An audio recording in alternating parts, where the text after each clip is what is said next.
Capítulo 3. A Toca. Rony! Murmurou Harry, deslizando furtivamente até a janela e abrindo-a de modo que pudessem conversar através das grades. Rony, como foi que você... Que é? O queixo de Harry caiu quando o impacto do que via o atingiu por inteiro. Rony estava debruçado na janela traseira de um velho carro turquesa, estacionado no ar. Do banco dianteiro sorriam para Harry, Fred e George, os irmãos gêmeos de Rony, mais velhos que ele. Tudo bem, Harry? Perguntou George. O que é que está acontecendo? Perguntou Rony. Por que você não tem respondido às minhas cartas?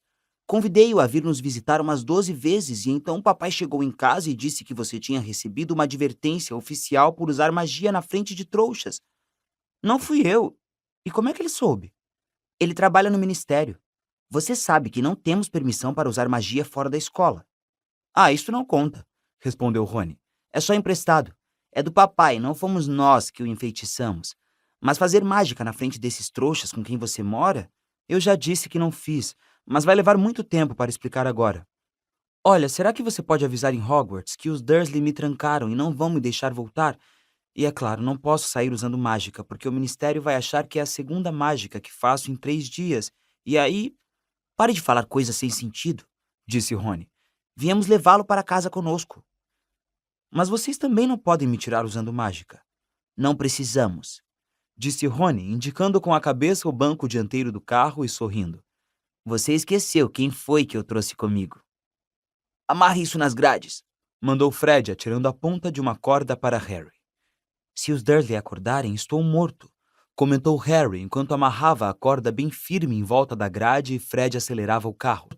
Comentou Harry enquanto amarrava a corda bem firme em volta da grade e Fred acelerava o carro. Não se preocupe, falou Fred, e dê distância. Harry recuou para as sombras próximas a Edviges, que parecia ter percebido como aquilo era importante e ficou parada e silenciosa. O carro roncou cada vez mais alto e, de repente, com um ruído de trituração, as grades foram totalmente arrancadas da janela, enquanto Fred continuava a subir no ar. Harry correu à janela e viu as grades balançando a pouco mais de 1 metro do chão. Rony, ofegante, guindou-as para dentro do carro. Harry escutava ansioso, mas não vinha o menor ruído do quarto dos Dursley. Depois que as grades foram guardadas no banco traseiro do carro, ao lado de Rony, Fred deu marcha ré até chegar o mais próximo possível da janela de Harry. Entre, convidou Rony. Mas todo o meu material de Hogwarts, minha varinha, minha vassoura. Onde está? Trancado no armário embaixo da escada, e não posso sair deste quarto. Não tem problema, disse George do banco dianteiro do carro. Saia da frente, Harry. Fred e George entraram no quarto de Harry pela janela, feito gatos. A pessoa tinha que tirar o chapéu para eles, pensava Harry, quando George puxou um grampo do bolso e começou a arrombar a fechadura. Tem muito bruxo que acha que é uma perda de tempo conhecer macetes de trouxas como esse, disse Fred. Mas nós achamos que vale a pena aprender essas habilidades, mesmo que sejam um pouco demoradas. A porta fez um clique e se abriu.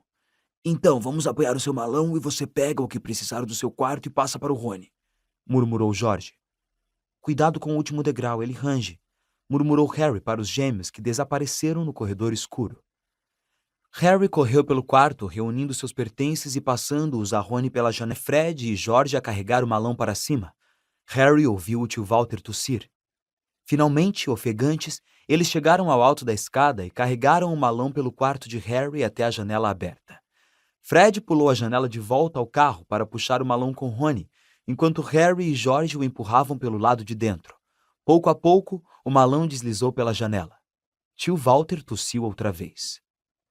Mais um pouquinho, arfou Fred, que estava puxando o malão para dentro do carro. Mais um bom empurrão. Harry e George jogaram os ombros contra o malão e ele deslizou da janela para o assento traseiro do carro. Muito bem, vamos, cochichou George. Mas quando Harry subia no parapeito da janela, ouviu um guincho alto atrás dele, seguido imediatamente pela voz trovejante do tio Walter. Essa coruja desgraçada! Eu esqueci a Edviges. Harry precipitou-se de volta ao quarto na hora em que a luz do corredor se acendeu. Agarrou a gaiola, correu à janela e passou-a a Rony. e estava subindo de volta na cômoda quando o tio Walter socou a porta destrancada e ela se escancarou. Por uma fração de segundo, o tio Walter parou emoldurado pelo portal. Em seguida, deixou escapar um urro como o de um touro enfurecido e atirou-se contra Harry, prendendo-o pelo tornozelo. Rony, Fred e George agarraram os braços de Harry e o puxaram com toda a força que tinham. Petúnia! Berrou o tio Walter. Ele está fugindo! Ele está fugindo! Mas os Weasley deram um puxão gigantesco e a perna de Harry se soltou da garra do tio Walter. E Harry já estava no carro e batia à porta. Pé na tábua, Fred! Gritou Rony e o carro disparou de repente em direção à lua. Harry não conseguia. Gritou Rony e o carro disparou de repente em direção à lua. Harry não conseguia acreditar. Estava livre. Baixou a janela, o ar da noite chicoteou seus cabelos e ele virou a cabeça para contemplar os telhados da Rua dos Alfeneiros que desapareciam ao longe. Tio Walter, tia Petúnia e Duda estavam todos debruçados, estupefatos na janela de Harry. Vejo vocês no próximo verão! Gritou Harry. Os Weasley soltaram gargalhadas e Harry se acomodou no banco, sorrindo de orelha a orelha. Solte a Edviges, pediu ele a Rony. Ela pode voar atrás do carro. Há séculos que não tem uma chance de esticar as asas. George passou o grampo a Rony e, um momento depois, Edviges voou feliz pela janela e ficou deslizando ao lado do carro como um fantasma. Então, qual é a história, Harry? Perguntou Rony, impaciente. O que aconteceu? Harry contou tudo sobre Dobby, o aviso. Fez-se um silêncio longo e assombroso quando ele terminou. Muito esquisito, disse Fred finalmente. Decididamente suspeito, concordou George. E ele nem quis lhe dizer quem estaria tramando tudo isso? Acho que ele não podia, respondeu Harry. Eu lhe contei, todas as vezes que ele estava quase deixando escapar alguma coisa, começava a bater a cabeça na parede. Harry viu Fred e George se entreolharem. O que, vocês acham que ele estava mentindo para mim? Perguntou Harry. Bom, respondeu Fred, vamos colocar a coisa assim.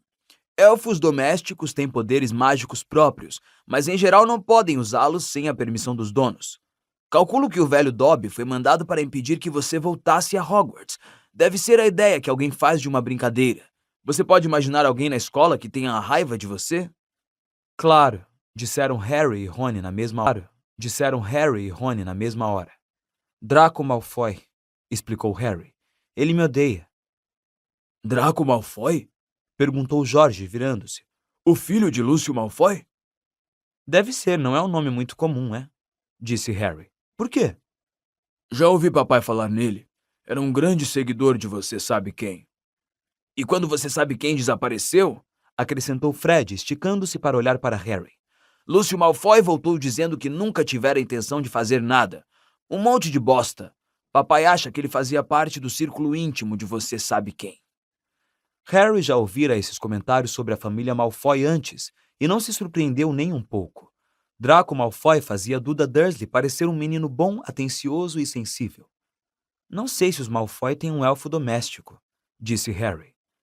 Bom, seja quem for, os donos dele devem ser uma família de bruxos antiga e rica, comentou George. Mas só o que temos é um vampiro velho e incompetente no sótão e gnomos por todo o jardim. Elfos domésticos combinam com grandes casas senhoriais, castelos e lugares do gênero. Você não toparia com um na nossa casa. Harry estava calado. A julgar pelo fato de que Draco Malfoy em geral tinha do bom e do melhor, a família devia rolar em dinheiro bruxo. Ele podia até imaginar Malfoy se pavoneando por uma grande casa senhorial. Mandar o criado da família impedir Harry de voltar a Hogwarts também parecia bem o tipo de coisa que Malfoy faria. Ele teria sido tão burro a ponto de levar Dobby a sério. Em todo caso, fico contente que a gente tenha vindo buscá-lo. Eu estava ficando realmente preocupado quando você não respondeu minhas cartas. Primeiro pensei que tinha sido culpa de Arrow. Quem é Arrow? Nossa coruja. Ele é velhíssimo. Não seria a primeira vez que desmaiaria ao fazer uma entrega. Então tentei pedir o Hermes emprestado. Quem? A coruja que mamãe e papai compraram para Percy quando ele foi nomeado monitor. Explicou Fred do banco da frente. Mas Percy não quis me emprestar. Disse que precisava dele.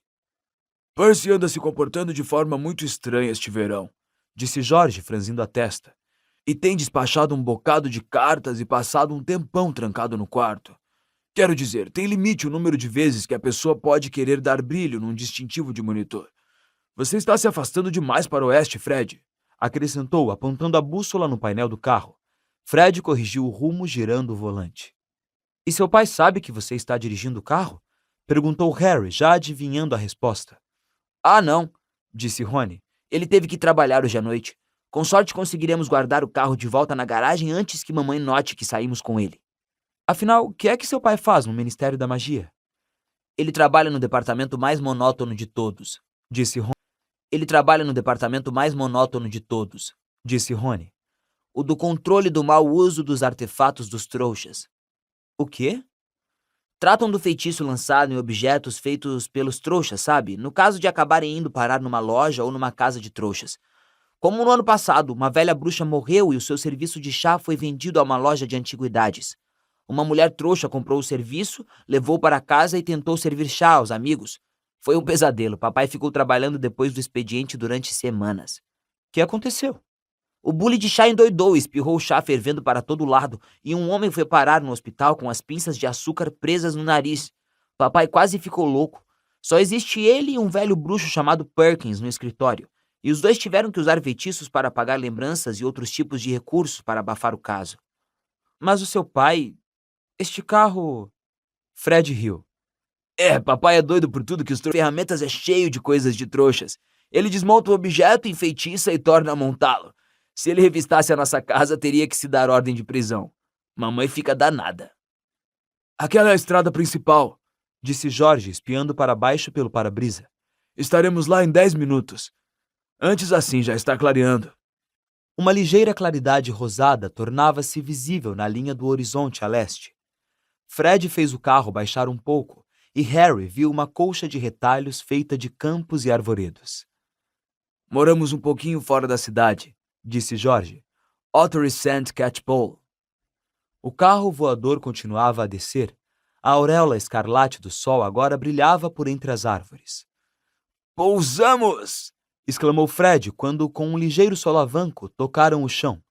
Tinham pousado ao lado de uma garagem desmantelada num pequeno quintal e Harry olhou pela primeira vez. Parecia ter sido no passado um grande chiqueiro de pedra, a que foram acrescentando cômodos aqui e ali até ela atingir vários andares.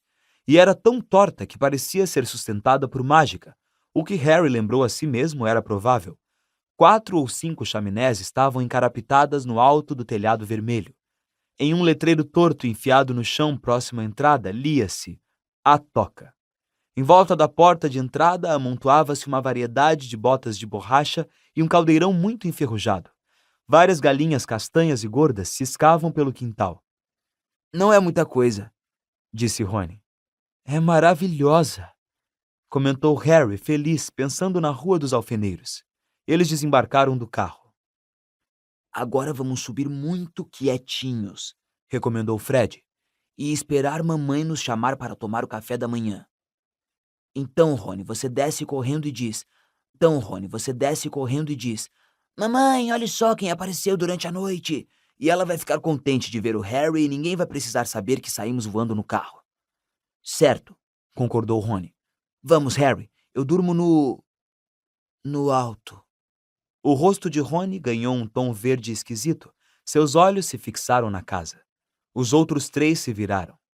A senhora Weasley vinha atravessando o quintal, espantando galinhas, e para uma senhora baixa, gorducha, de rosto bondoso, era incrível como estava parecendo um tigre dentes de sabre.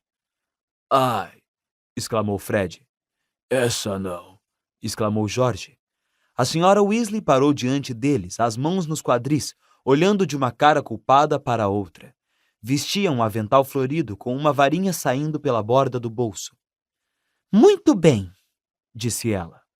Bom dia, mamãe, disse Jorge, no que ele audivelmente pensou que era uma cativante.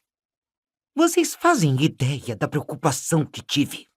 Perguntou a senhora Weasley num sussurro letal. Desculpe, mamãe, mas sabe, tínhamos que... Os 3 filhos da senhora Weasley eram mais altos do que ela, mas encolheram à medida que a raiva da mãe ia desabando sobre eles. As camas vazias! Nenhum bilhete. O carro desaparecido podia ter batido. Louca de preocupação. Vocês se importaram? Nunca em minha vida. Esperem até seu pai voltar. Nunca tivemos problemas assim com o Gui, nem com o Carlinhos, nem com o Percy. O Percy perfeito, resmungou Fred. Vocês podiam se mirar no exemplo do Percy! Berrou a senhora Weasley, metendo o dedo no peito de Fred. Vocês podiam ter morrido! Podiam ter sido vistos! Podiam ter feito seu pai perder o emprego! Parecia que o sermão estava durando horas. A senhora Weasley ficou rouca de tanto gritar até se virar para Harry, que recuou. Estou muito contente em vê-lo, Harry querido, disse ela. Entre, venha tomar café. Deu meia volta e entrou em casa. E Harry, depois de lançar um olhar nervoso a Rony, que acenou com a cabeça animando-o, acompanhou-a. A cozinha era pequena e um tanto apertada. Havia ao centro uma mesa de madeira muito escovada e cadeiras, e Harry se sentou na beirada de uma, espiando à sua volta. Nunca estivera numa casa de bruxos antes. O relógio na parede em frente só tinha um ponteiro e nenhum número. Havia escritas em torno do mostrador coisas assim: hora de fazer chá, hora de dar comida às galinhas e você está atrasado. Havia livros arrumados em fileiras triplas sobre o console da lareira, livros com títulos do gênero Enfeitice o seu próprio queijo, Feitiço no forno e Festas de 1 minuto, um encantamento. E, a não ser que os ouvidos de Harry o enganara de anunciar que o próximo programa era Hora de Encantos, com a popular cantora bruxa Celestina Warbeck. A senhora Weasley batia pratos e panelas, preparando o café da manhã um pouco a esmo, lançando olhares feios aos filhos enquanto atirava salsichas na frigideira. De vez em quando resmungava coisas como não sei o que estavam pensando e eu nunca teria acreditado. Não estou culpando você, querido. Ela tranquilizou Harry, servindo 8 ou 9 salsichas no prato dele. Arthur e eu estivemos preocupados com você também. Ainda na outra noite estávamos falando que iríamos buscá-lo pessoalmente se você não escrevesse a Rony até sexta-feira. Mas, francamente, ela agora acrescentava 3 ovos fritos às salsichas. Atravessar metade do país em um carro ilegal? Vocês podiam ter sido vistos. Ela acenou a varinha displicentemente em direção aos pratos na pia, que começaram a se lavar, entrechocando-se de leve ao fundo. Estava nublado, mamãe, exclamou Fred. Você fique de boca fechada enquanto come, ralhou a senhora Weasley. Estavam matando ele de fome, mamãe, disse George. E você? Disse a senhora Weasley, mas foi com uma expressão ligeiramente mais branda que ela começou a cortar e passar manteiga no pão para Harry. Naquele momento surgiu uma distração sob a forma de uma figura pequena, de cabelos vermelhos, que vestia uma longa camisola e apareceu na cozinha, deu um gritinho e saiu correndo outra vez. Gina, disse Rony baixinho para Harry. Minha irmã andou falando em você o verão inteiro. Ela vai querer o seu autógrafo, Harry, disse Fred com um sorriso, mas viu que a mãe o olhava e baixou o rosto para o prato, calando-se. Nada mais foi dito até os 4 pratos ficarem limpos, o que levou um tempo surpreendentemente breve. Estou cansado, bocejou Fred, pousando finalmente a faca e o garfo. Acho que vou me deitar e... Não vai não, retrucou a senhora Weasley. A culpa foi sua se ficou a noite toda acordado. Você vai desgnomizar o jardim para mim. Eles estão ficando completamente rebeldes outra vez. Ah, mamãe. E vocês dois? Disse ela, olhando feio para Rony e Fred. Você pode ir se deitar, querido, acrescentou, dirigindo-se a Harry. Você não pediu a eles para voarem naquele carro infernal. Mas Harry, que se sentia completamente acordado, disse depressa. Vou ajudar o Rony. Nunca vi fazer uma desgnomização. É muito gentil de sua parte, querido, mas é trabalho monótono, disse a senhora Weasley. Agora vamos ver o que Lockhart tem a dizer sobre o assunto. Ela puxou um livro pesado de cima do console. George gemeu. Mamãe, nós sabemos... Capa do livro da senhora Weasley. Escritas na capa, em arabescos dourados, havia as palavras Guia de Pragas Domésticas, de Gilderoy Lockhart. Havia na capa uma grande foto de um bruxo bonitão de cabelos louros ondulados e olhos azuis muito vivos. Como sempre no mundo dos bruxos, a foto se mexia. O bruxo, que Harry supunha que fosse o tal Gilderoy Lockhart, não parava de piscar, muito animado para todos. Ai, ele é um assombro, Disse a mãe. conhece bem as pragas domésticas, é um livro maravilhoso. Mamãe tem um xodó por ele. Disse Fred num sussurro muito audível. Não seja ridículo, Fred. Retorquiu a senhora Weasley, o rosto muito corado. Está bem. Se vocês acham que sabem mais do que Lockhart, podem ir fazer o trabalho. Mas tenho pena de vocês se tiver sobrado um único gnomo naquele jardim quando eu sair para inspecioná-lo. Aos bocejos e Pena de vocês se tiver sobrado um único gnomo naquele jardim quando eu sair para inspecioná-lo. Aos bocejos e resmungos, os Weasley saíram se arrastando, com Harry em sua cola. O jardim era grande e, aos olhos de Harry, exatamente como um jardim deveria ser. Os Dursley não teriam gostado. Havia muito mato e a grama precisava ser aparada. Mas havia árvores nodosas a toda a volta dos muros, plantas que Harry nunca vira saindo de cada canteiro e um grande tanque de águas verdosas cheio de sapos. Os trouxas também têm gnomos de jardim, sabe? Harry contou a Rony quando cruzavam o gramado. Sei, já vi aquelas coisas que eles acham que são gnomos. Disse Rony com o corpo dobrado e a cabeça enfiada num pé de peônias. Como papais noéis baixinhos e gordinhos segurando varas de pescar. Ouviram um ruído de alguém se debatendo violentamente. O pé de peônia estremeceu e Rony se levantou. Isto é um Disse sério. Tire as mãos de cima de mim! Tire as mãos de cima de mim! Guinchou o gnomo. De certo não parecia nada com um Papai Noel. Era pequeno, a pele parecia um couro, a cabeçorra cheia de calombos e careca, igualzinha a uma batata. Rony segurou-o à distância enquanto o gnomo o chutava com os pezinhos calosos. O garoto o agarrou pelos tornozelos e o virou de cabeça para baixo. Isto é o que a gente tem que fazer, explicou, e ergueu o gnomo acima da cabeça. Tire as mãos de mim! E começou a rodá-lo em grandes círculos, como se fosse laçar um boi. Ao ver a cara de espanto de Harry, Rony acrescentou. Isto não machuca. Você só precisa deixá-los bem tontos para não poderem encontrar o caminho de volta para as tocas de gnomos.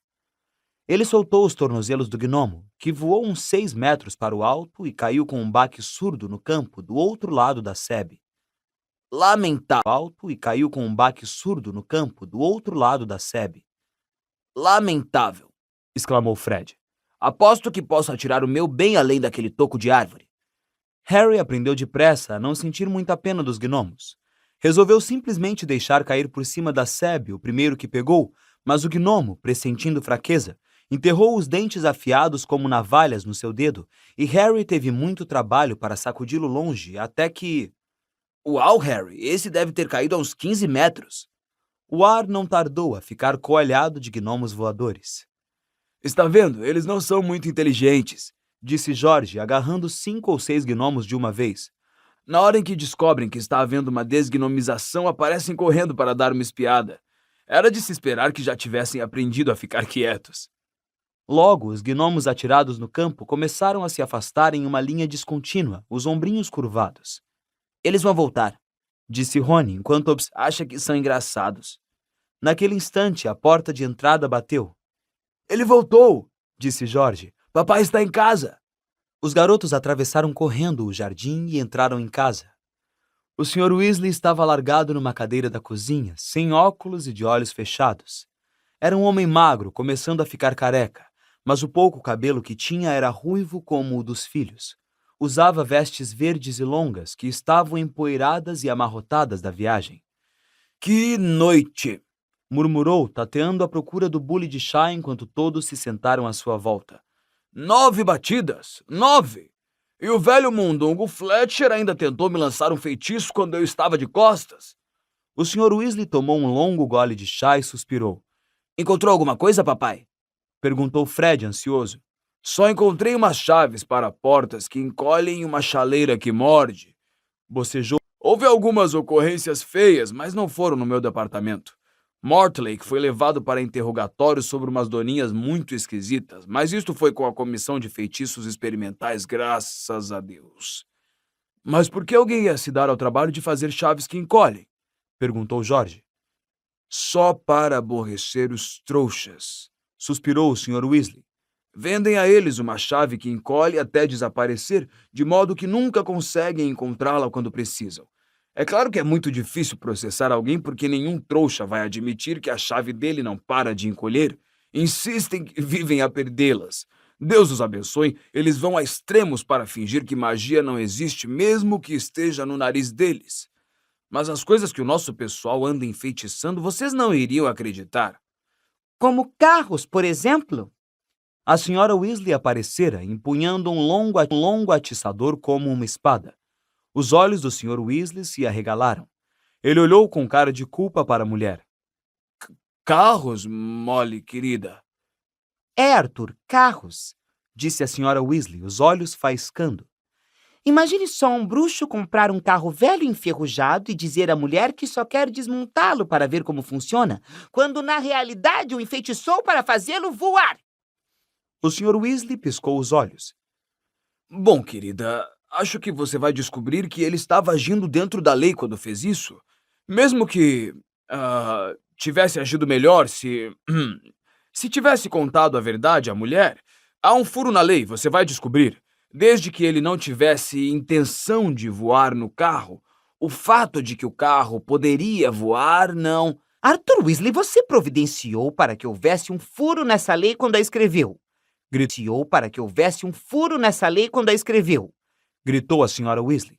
Só para você poder continuar a se distrair com aquela lixaria dos trouxas no seu barraco. E para sua informação, Harry chegou hoje de manhã naquele carro que você não tinha a intenção de fazer voar. Harry? Exclamou o Sr. Weasley sem entender. Que Harry? Ele olhou à volta, viu Harry e deu um salto. Deus do céu, é Harry Potter! Muito prazer em conhecê-lo. Rony tem falado tanto em...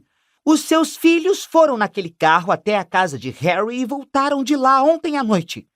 Gritou a senhora Weasley. O que é que você me diz disso, hein? Vocês fizeram mesmo isso? Perguntou o Sr. Weasley, ansioso. E o carro voou bem? Eu quero dizer, gaguejou enquanto voavam faíscas dos olhos da senhora Weasley, que isso é muito errado mesmo. Vamos deixar eles discutirem. Rony sussurrou para Harry quando a senhora Weasley inchou como um sapo-boi. Vamos, vou lhe mostrar o meu quarto. Os dois saíram discretamente da cozinha e seguiram por um corredor estreito até uma escada irregular, que subia em zigue-zague pela casa. No terceiro patamar, havia uma porta entreaberta. Harry vislumbrou 2 grandes olhos castanhos e vivos que o espiavam antes da porta fechar com um clique. Gina, explicou Rony. Você não sabe como é estranho ela estar tão tímida. Normalmente ela nunca para de falar. Eles subiram mais 2 lances e chegaram a uma porta com a tinta descascada e uma pequena placa onde se lia: Quarto do Ronald. Harry entrou, a cabeça quase tocando no teto inclinado, e piscou os olhos. Era como entrar num forno. Quase tudo no quarto de Rony era de um tom violentamente laranja.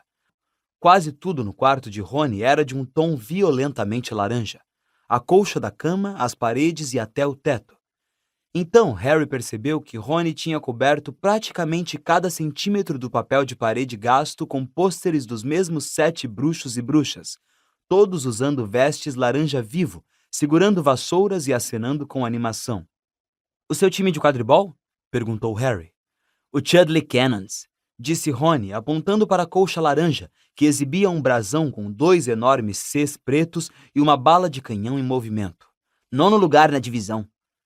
Os livros escolares de feitiçaria que pertenciam a Rony estavam empilhados de qualquer jeito num canto, junto com um monte de histórias em quadrinhos que pareciam conter a mesma tira: As Aventuras de Martin Miggs, o Trouxa Pirado.